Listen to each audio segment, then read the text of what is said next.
Saturday, Sunday 2 நாள் லீவுக்கு எடுத்து ஸ்டாக் மார்க்கெட் வந்து அடுத்து மண்டேலருந்து ஃப்ரைடே முடிய வந்து எப்படி வந்து ஒர்க் ஆக போகுது? ஸோ எது வந்து நம்மளுக்கு பாசிட்டிவ் பாயிண்ட் குடுக்க போகுது? எது வந்து நெகட்டிவ் பாயிண்ட் குடுக்க போகுது? அப்படிங்கிறத தான் வந்து பார்க்க போறோம். ஸோ ஃபர்ஸ்ட்டு வந்து பார்த்தீங்கன்னா வந்து ஏதாவது ஹாலிடே இருக்கா? ஏதாவது லீவ் இருக்கா? அப்படின்னு பார்த்துருவோம். ஸோ ஃபர்ஸ்ட்டு வந்து பார்த்தீங்கன்னா லீவ் வந்து எதுவுமே கிடையாது. இந்த மாசத்துல வந்து செப்டம்பர் மாசத்துல எந்த லீவுமே கிடையாது. ஸோ ஸ்ட்ரெயிட்டா வந்து பார்த்தீங்கன்னா வந்து அடுத்த மாசம் 2ஆம் தேதி அக்டோபர் 2ஆம் தேதி வந்து பார்த்தீங்கன்னா வந்து மகாத்மா ஜெயந்தி லீவ் மட்டும் தான் இருக்கு.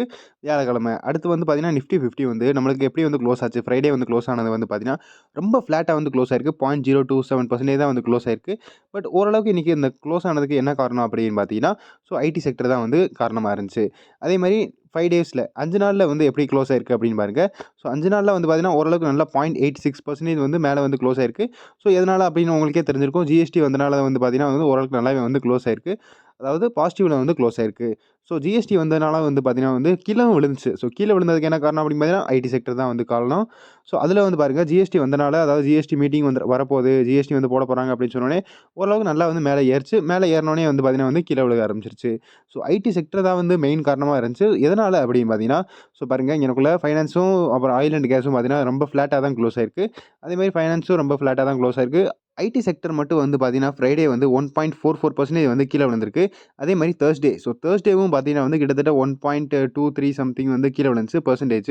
ஸோ எதனால வந்து கீழ விழுகுது அப்படின்னு பார்த்தீங்கன்னா, ஸோ ஒரு ஃபேக் நியூஸ் வந்து பரவிக்கிட்டு இருந்துச்சு. ஸோ என்ன ஃபேக் நியூஸ் பரவுச்சு அப்படின்னு பார்த்தீங்கன்னா, ஸோ ப்ளூம்பெர்க் வந்து பார்த்தீங்கன்னா, ஒரு பெரிய இன்ஸ்டிடியூஷனு. அவங்க வந்து பார்த்தீங்கன்னா, அவங்க வழியா என்ன ஆச்சு அப்படின்னு பார்த்தீங்கன்னா, ஒரு ரிப்போர்ட் வந்து பரவ ஆரம்பிச்சுருச்சு.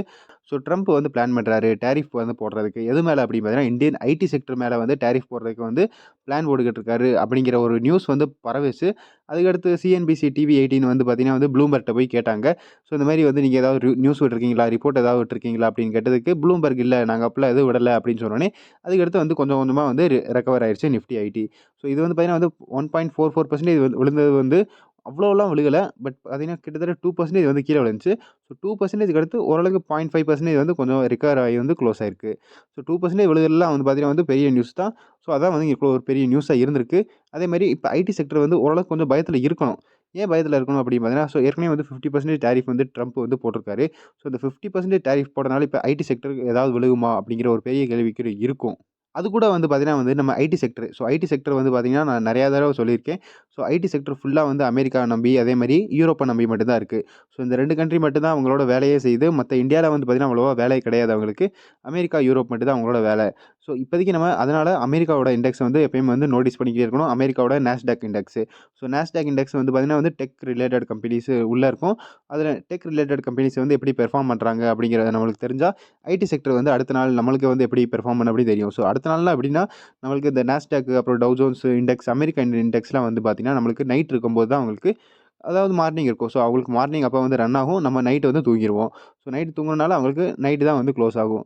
ஸோ இப்போதைக்கு நமக்கு சாட்டர்டே ஒரு 3 டூ 4 ஏஎம்ல வந்து பார்த்தீங்கன்னா, அவங்களுக்கு வந்து நைட் ஆகும். ஸோ அவங்களுக்கு அப்ப வந்து க்ளோஸ் ஆயிருக்கு. ஸோ 0.034% வந்து ஓரளவுக்கு நல்லா ஃப்ளாட்டா வந்து க்ளோஸ் ஆயிருக்கு. அதேமாரி tau Jones. So tau Jones வந்து பார்த்தீங்கன்னா வந்து இண்டஸ்ட்ரியல் ரிலேட்டட் ஸ்டாக்ஸ்லாம் இருக்கும். அது வந்து பார்த்தீங்கன்னா வந்து 0.48% வந்து இங்கனக்குள்ள கீழ விழுந்திருக்கு. கிட்டத்தட்ட வந்து பார்த்தீங்கன்னா 0.5% வந்து கீழ விழுந்திருக்கு.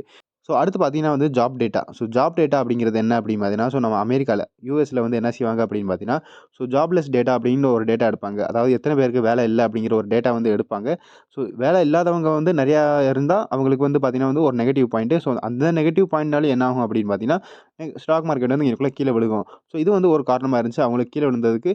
பட் அதுக்கு நமக்கு என்ன சம்மந்தம் அப்படின்னு பார்த்தீங்கன்னா, கண்டிப்பா ஒரு சம்மந்தம் இருக்கு. ஏன்னா எல்லா அமெரிக்கா இண்டெக்ஸே வந்து பார்த்தீங்கன்னா வந்து வேர்ல்டுல வந்து ஓரளவுக்கு கொஞ்சம் கனெக்ட்டா இருப்பாங்க. ஸோ எந்த அமெரிக்கன் இண்டெக்ஸ் வந்து கீழ விழுந்தாலும், எல்லா வேர்ல்டு வந்து கீழ விழறதுக்கு சான்ஸ் இருக்கு. ஸோ இன்னைக்கு பாருங்க, அமெரிக்கன் இண்டெக்ஸ் வந்து இங்கனக்குள்ள வந்து ஃபால் ஆயிருக்கு. அதேமாரி நம்ம காலையில என்ன செக் பண்ணணும் அப்படின்னு பார்த்தீங்கன்னா, ஸோ டவ் ஜோன்ஸ் ஃபியூச்சர் வந்து செக் பண்ணணும். ஸோ டவ் ஜோன்ஸ் ஃபியூச்சர் அப்படின்னு இருக்கும். அதேமாரி இ-மினி நாஸ்டாக் ஃபியூச்சர் அப்படிங்கிறது இருக்கும். ஸோ நாஸ்டாக்கும் ஃபியூச்சர்ன்னு இருக்கும். ஸோ இந்த நாஸ்டாக் ஃபியூச்சரும் அப்புறம் டவ் ஜோன்ஸ் ஃபியூச்சர் வந்து பார்த்தீங்கன்னா வந்து, நமக்கு ஜப்பான் மார்க்கெட் வந்து ஸ்டார்ட் ஆகும். ஸோ ஜப்பான் மார்க்கெட் வந்து பார்த்தீங்கன்னா வந்து காலையில நம்மளுக்கு 4 மணிக்கு வந்து ஸ்டார்ட் ஆகும். ஸோ அத வந்து நமக்கு செக் பண்ணோம்னா, நம்ம மார்க்கெட் வந்து எப்படி ஓப்பன் ஆகும் அப்படிங்கிறது தெரியும். நம்ம மார்க்கெட் வந்து பார்த்தீங்கன்னா வந்து கிஃப்ட் நிஃப்டி அப்படிங்கிறத செக் பண்ணிக்கலாம். ஸோ கிஃப்ட் நிஃப்டி வந்து பார்த்தீங்கன்னா வந்து, இது வந்து க்ளோஸ் ஆகாது. அதாவது சாட்டர்டே, சண்டே க்ளோஸா இருக்கும். மத்தபடி நம்மளுக்கு காலையில இருந்து நைட் முடிய வந்து பார்த்தீங்கன்னா, ரன் ஆகிக்கிட்டே இருக்கும். ஸோ நாளைக்கு காலையில வந்து பார்த்தீங்கன்னா, நம்ம கிஃப்ட் நிஃப்டிய வந்து 6:30க்கு வந்து பார்த்தோம்னா, ஓரளவுக்கு கரெக்ட்டா தெரியும். அதாவது மார்க்கெட் வந்து ப்ளஸ்ல ஓப்பன் ஆக போதா, நெகட்டிவ்ல வந்து ஓப்பன் ஆக போதா அப்படிங்கிறது. ஸோ அடுத்து வந்து பார்த்தீங்கன்னா வந்து இன்ஃப்ளேஷன் டேட்டா. ஸோ இந்த வாரத்தில, இந்த வீக்ல வந்து நம்ம என்ன ஃபோக்கஸ் பண்ணணும் அப்படின்னு பார்த்தீங்கன்னா, ஸோ இன்ஃப்ளேஷன் டேட்டா வந்து ஃபோக்கஸ் பண்ணணும். ஸோ ஃபர்ஸ்ட்டு வந்து பார்த்தீங்கன்னா வந்து அமெரிக்காவோட இன்ஃப்ளேஷன் டேட்டா. அமெரிக்காவோட இன்ஃப்ளேஷன் டேட்டா வந்து பார்த்தீங்கன்னா வந்து 11ஆம் தேதி வருது. ஸோ இதோட ரியாக்ஷன் வந்து பார்த்தீங்கன்னா, நம்ம மார்க்கெட்ல வந்து 12ஆம் தேதி தெரியும். ஸோ 12ஆம் தேதி வந்து எப்படி ரியாக்ஷன் குடுக்குது அப்படின்னு பார்க்கணும். ஸோ மெயினா வந்து பார்த்தீங்கன்னா வந்து ஐடி செக்டர் தான் வந்து ஃபோக்கஸா இருக்கணும். ஏன்னா வந்து அமெரிக்கால வந்து பார்த்தீங்கன்னா வந்து நம்ம ஐடி செக்டர் வந்து பிசினஸ் பண்றாங்க. ஸோ ஐடி செக்டர் வந்து பார்த்தீங்கன்னா, இந்த அமெரிக்காவோட இன்ஃப்ளேஷன் டேட்டா வச்சு ஓரளவுக்கு கொஞ்சம் இங்கனக்குள்ள ரியாக்ட் பண்ணும். அதேமாரி அடுத்து 12ஆம் தேதி வந்து பார்த்தீங்கன்னா வந்து நம்ம இந்தியாவோட இன்ஃப்ளேஷன் டேட்டா இருக்கு. ஸோ 12ஆம் தேதி பார்த்தீங்கன்னா, நம்ம இந்தியாவோட இன்ஃப்ளேஷன் டேட்டா இருக்கு. அதேமாரி 12ஆம் தேதி நம்மளுக்கு ஸ்டாக் மார்க்கெட்ல வந்து பார்த்தீங்கன்னா, அமெரிக்காவோட இன்ஃப்ளேஷன் டேட்டா எப்படி வந்திருக்கோ, அதோட வந்து ரியாக்ஷன் தெரியும். ஐடி செக்டர் வந்து எப்படி ரியாக்ட் பண்ணும் அப்படின்னு தெரியும். 12ஆம் தேதி நம்ம இன்ஃப்ளேஷன் டேட்டா வருது. 13ஆம் தேதி வந்து பார்த்தீங்கன்னா, நம்ம ஸ்டாக் மார்க்கெட்ல அதோட ரியாக்ஷன் எப்படி இருக்கு அப்படிங்கிறது தெரியும். ஸோ 12, 13 கொஞ்சம் இங்கனக்குள்ள ஃபோக்கஸா இருக்கும். ஸோ இத வந்து ஃபோக்கஸ் பண்ணி வச்சுக்கோங்க. அடுத்து வந்து பார்த்தீங்கன்னா வந்து ஆர்பிஐ. ஆர்பிஐ கவர்னர் மேல வந்து பார்த்தீங்கன்னா வந்து ஒரு பெரிய டென்ஷன் வந்து ஓடிக்கிட்டு இருக்கு. ஸோ என்ன டென்ஷன் ஓடுது அப்படின்னு பார்த்தீங்கன்னா, ஸோ ஃபர்ஸ்ட் இங்கனக்குள்ள பாருங்க 50% டாரிஃப் வந்து நம்ம எக்ஸ்போர்ட்டர் மேல வந்து போட்டிருக்காரு. யாரு? ட்ரம்ப் வந்து போட்டிருக்காரு. ஸோ எந்த பொருள் வந்து அமெரிக்காவுக்கு போனாலும் நம்மளுக்கு 50% வந்து டாரிஃப் குடுக்கணும். அதாவது அங்க இருக்கிற மக்கள் வந்து அவங்க குடுப்பாங்க. பட் நமக்கு தான் வந்து லாஸ் ஆகும். நமக்கு எப்படி லாஸ் ஆகும் அப்படின்னு பார்த்தீங்கன்னா, ஸோ நம்ம பொருள்லாம் வந்து விக்காது. ப்ராடக்ட்லாம் நமக்கு விக்காது. ஸோ அந்த விக்காதனால வந்து பார்த்தீங்கன்னா, நம்ம எக்ஸ்போர்ட்டருக்கு தான் வந்து லாஸ் ஆகும். ஸோ எக்ஸ்போர்ட்டருக்கு லாஸ் ஆகுறனால இவங்களுக்குள்ள வந்து கஷ்டம் ஆகுது. அதனால இப்போதைக்கு எக்ஸ்போர்ட்டர்லாம் வந்து ஆர்பிஐட்ட என்ன சொல்லியிருக்காங்க அப்படின்னு பார்த்தீங்கன்னா, ஸோ நம்ம இந்தியன் ருப்பிய வந்து வீக் பண்ணுங்க. அதாவது யுஎஸ் டாரிஃப வந்து குறைக்கிறதுக்கு. ஸோ யுஎஸ் டாரிஃப வச்சு இந்தியன் ருப்பி வந்து எப்படி குறையும் அப்படின்னு பார்த்தீங்கன்னா, ஸோ இந்தியன் ருப்பி வந்து பாருங்க இப்போதைக்கு 88.17 வந்து ஓடிக்கிட்டு இருக்கு. ஸோ இது வந்து இப்போதைக்கு என்ன சொல்றாங்க அப்படின்னு பார்த்தீங்கன்னா, ஸோ 103 முடிய கொண்டு வாங்க அப்படின்னு சொல்லியிருக்காங்க. ஸோ பாருங்க வீக்கர் ருப்பி ரேட் ஆஃப் 103 அது யார் சொல்லியிருக்கா அப்படின்னு பார்த்தீங்கன்னா, நம்ம இந்தியன் எக்ஸ்போர்ட்டர்ஸ் வந்து சொல்லியிருக்காங்க. ஸோ 30% வந்து லாஸ் வந்து ஃபேஸ் பண்றாங்க. எதனால அப்படின்னு பார்த்தீங்கன்னா, ட்ரம்போட 50% டாரிஃப்னால. ஸோ அதனால இப்போதைக்கு என்ன சொல்லியிருக்காங்க ஆர்பிஐட்ட, நீங்க வந்து ரூ. 103 வந்து இந்தியன் ருப்பிய வந்து கொண்டு வாங்க. அதனால எங்களுக்கு ஓரளவுக்கு கொஞ்சம் பாசிட்டிவான கொஞ்சம் ரிஃப்ளெக்ட் எங்களுக்கு தெரியும் அப்படின்னு சொல்லியிருக்காங்க. ஸோ எப்படி ரூ. 103 அவங்க கொண்டு போனா நமக்கு எப்படி ப்ராஃபிட் கிடைக்கும்? நம்ம இந்தியன் எக்ஸ்போர்ட்டருக்கு வந்து எப்படி ப்ராஃபிட் கிடைக்கும் அப்படின்னு பார்த்தீங்கன்னா, ஸோ இந்த டேட்டாவ வந்து பாருங்க. ஸோ ஃபர்ஸ்ட்டு கேஸ் வந்து பாருங்க. நோ டாரிஃப் அதாவது 0% டாரிஃப் இருக்கு. ஸோ 0% டாரிஃப் இருக்கும்போது என்ன ஆகும் அப்படின்னு பார்த்தீங்கன்னா, எக்ஸ்போர்ட் வேல்யூ $1000 வந்து பார்த்தீங்கன்னா வந்து நம்ம எக்ஸ்போர்ட் பண்றோம். அதாவது எக்ஸ்போர்ட்டர்ஸ்லாம் வந்து பார்த்தீங்கன்னா, $1000 வந்து எக்ஸ்போர்ட் பண்றாங்க. ஸோ அதில வந்து பார்த்தீங்கன்னா, ₹88 வந்து இப்போதைக்கு நம்ம இந்தியன் ருப்பீஸ் இருக்கு. அமெரிக்கன் டாலருக்கு ஏத்த மாரி. ஸோ அதில நம்ம எக்ஸ்போர்ட்டருக்கு எவ்வளோ கிடைக்கும் அப்படின்னு பார்த்தீங்கன்னா, 88,000 வந்து கிடைக்குது. இது 0% டாரிஃப் இருக்கும்போது. அடுத்து வந்து பார்த்தீங்கன்னா வந்து ட்ரம்ப் வந்து 50% டாரிஃப் வந்து போடுறாரு. அதேமாரி ₹88 அப்படியே தான் இருக்கு. ஸோ இப்போதைக்கு என்ன செய்யணும் அப்படின்னு பார்த்தீங்கன்னா, ஸோ எக்ஸ்போர்ட்டர்லாம் வந்து பார்த்தீங்கன்னா வந்து பிரைஸ வந்து கட் பண்ணணும். கொஞ்சம் குறைச்சு விக்கணும். குறைச்சு வித்தா தான் வந்து பார்த்தீங்கன்னா, நம்ம அடுத்த காம்படிட்டர் ஸோ பாகிஸ்தானு அப்புறம் அதே மாரி பங்களாதேஷ்லாம் வந்து பார்த்தீங்கன்னா, ஸோ டெக்ஸ்டைல் செக்டர்ல வந்து ஒரு பெரிய காம்படிட்டரா இருக்காங்க. ஸோ டெக்ஸ்டைல் செக்டர்ல இவங்கள வந்து காம்படிட் பண்றதுக்கு, அதாவது இவங்க பிரைஸ்ல வந்து விக்கிறதுக்கு என்ன செய்யணும் அப்படின்னு பார்த்தீங்கன்னா, ஸோ $667 வந்து இவங்க வந்து கொண்டு வரணும். ஸோ $667க்கு வந்து நம்ம எக்ஸ்போர்ட்லாம் வித்தாங்கன்னா, அந்த 50% டாரிஃபோட வந்து கணக்கு போட்டோம்னா, $1000 வந்து இங்கனக்குள்ள வருது. ஸோ $1000 வந்து இப்போதைக்கு இங்கனக்குள்ள கனெக்ட் ஆயிருச்சு. ஆனா இங்க என்ன செஞ்சிருக்காங்க, நம்ம எக்ஸ்போர்ட்டர் வந்து $667 வந்து போட்டிருக்காங்க. ஸோ இவங்களுக்கு என்ன ஆகுது, இங்கனக்குள்ள எக்ஸ்போர்ட்டருக்கு வந்து லாஸ் ஆகுது. ஸோ அந்த லாஸ கவர் பண்றதுக்கு தான் வந்து பார்த்தீங்கன்னா வந்து ரூ. 103 வந்து போட சொல்றாங்க. ஸோ அந்த ரூ. 103 வந்து போட்டா நம்ம லாஸ் வந்து கவர் ஆகுமா அப்படின்னு பார்ப்போம். ஸோ பாருங்க இங்கனக்குள்ள வந்து $667 வந்து போட்டிருக்கோம். அடுத்து ₹88 வந்து இந்தியன் ரூபீஸ் அப்படியே இருக்கு. ஸோ இங்கனக்குள்ள பாருங்க 58,696 கிடைக்குது. ஸோ முன்னாடி எவ்வளோ கிடைச்சுக்கிட்டு இருந்துச்சு? 88,000 கிடைச்சுக்கிட்டு இருந்துச்சு. 88,000த்துல வந்து பார்த்தீங்கன்னா, ஒரு ரவுண்டா வந்து 60,000 வச்சுக்கோங்க. ஸோ 60,000 கிடைக்குது. எவ்வளோ லாஸ் ஆகுது இங்கனக்குள்ள? நம்ம எக்ஸ்போர்ட்டருக்கு வந்து பார்த்தீங்கன்னா வந்து ரூ. 28,000 வந்து நம்மளுக்கு லாஸ் ஆகுது. ஸோ அதே மாரி இப்போதைக்கு ரூ. 103 வந்து போட்டா. ஸோ ரூ. 103 வந்து போட்டாங்க. அதே மாரி 50% டாரிஃப் அப்படியே தான் இருக்கு. ஸோ பாருங்க 667ல வந்து விக்கிறாங்க. எக்ஸ்சேஞ்ச் ரேட் வந்து பார்த்தீங்கன்னா ரூ. 103 போயிருச்சு. ஸோ ரூ. 103 இங்கனக்குள்ள போனா என்ன ஆகும் அப்படின்னு பாருங்க. 667 இன்டு ரூ. 103 வந்து போடணும்னா ₹68,700 கிடைக்குது. ஸோ முன்னாடி எவ்வளோ கிடைச்சுக்கிட்டு இருந்துச்சு? 88,000 கிடைச்சுக்கிட்டு இருந்துச்சு.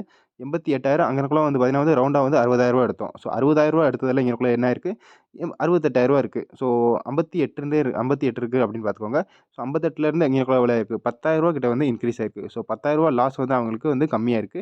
ஸோ இது வந்து பார்த்தீங்கன்னா வந்து நம்ம கம்மி அமௌண்ட்ல எடுத்திருக்கோம். ஒன்லி $1000 எடுத்திருக்கோம். ஸோ $1000ல நம்ம வந்து ட்ரேட் பண்ணுவோம். கிட்டத்தட்ட பில்லியன் கணக்குல வந்து ட்ரேட் பண்ணிக்கிட்டு இருக்கோம். ஸோ அந்த பில்லியன் கணக்குல வந்து நம்ம ஒரு $10,000 வந்து இங்க ₹10,000 வந்து இங்கனக்குள்ள காப்பாத்தியிருக்கோம்னா, அப்ப எவ்வளோ பில்லியன் ருப்பீஸ் வந்து இங்கனக்குள்ள காப்பாத்த முடியும் அப்படின்னு பாருங்க. ஸோ அதனால தான் வந்து பார்த்தீங்கன்னா வந்து நம்ம இந்தியன் எக்ஸ்போர்ட்டர்ஸ்லாம் என்ன சொல்றாங்க, ரூ. 103 வந்து கொண்டு வாங்க அப்படின்னு சொல்லியிருக்காங்க. பட் அவ்வளோ கொண்டு வரதெல்லாம் ரொம்ப கஷ்டம். ஸோ ரூ. 103லாம் கொண்டு வரது பார்த்தீங்கன்னா, நமக்கு தான் வந்து லாஸ் அப்படின்னு சொல்லுவோம். ஸோ நமக்கு எப்படி லாஸ் அப்படின்னு பார்த்தீங்கன்னா, ஸோ ரூ. 103 இங்கனக்குள்ள கொண்டு வந்துட்டோம்னா, நம்ம இப்போதைக்கு அமெரிக்கா போறோம். நம்ம வெளிநாட்டுக்கு போறோம் அப்படின்னு பார்த்தீங்கன்னா, ஸோ அமெரிக்கன் டாலர்ல வந்து நம்ம வந்து செலவழிப்போம். ஸோ அமெரிக்கன் டாலர்ல செலவழிக்கணும்னா இப்போதைக்கு ரூ. 88 தான் நம்ம வந்து குடுத்துக்கிட்டு இருக்கோம். $1 வந்து வாங்குறதுக்கு. அடுத்து ரூ. 103 போயிருச்சுன்னா நம்ம ரூ. 103 குடுக்கணும் $1 வந்து வாங்குறதுக்கு. ஸோ அப்போ வெளிநாட்டு போகிறவங்களுக்கு கஷ்டமாக இருக்கும். பட் ஆர்பிஐ வந்து பார்த்தீங்கன்னா, இதெல்லாம் ரொம்ப ஸ்ட்ரிக்ட்டா எடுத்துக்குப்பாங்க. இதெல்லாம் வந்து பார்த்தீங்கன்னா வந்து ஒரே லெவல்ல ஈஸியாலாம் எதுவும் போட்டுற மாட்டாங்க. ஸோ ஈஸியா போட்டுற மாட்டாங்க. அதேமாதிரி என்ன சொல்லியிருக்காங்க பாருங்க, RBI is hesitant due to potential risk to currency sentiment and reserves. So forex reserves அது இதுன்னு நம்ம நிறைய டென்ஷன்லாம் ஓடிக்கிட்டு இருக்கோம். ஸோ அந்த நேரத்தில் வந்து ரூ. 103 போடுங்க அப்படின்னு சொன்னா, ஸோ ஆர்பிஐக்கும் கொஞ்சம் கஷ்டம் தான்.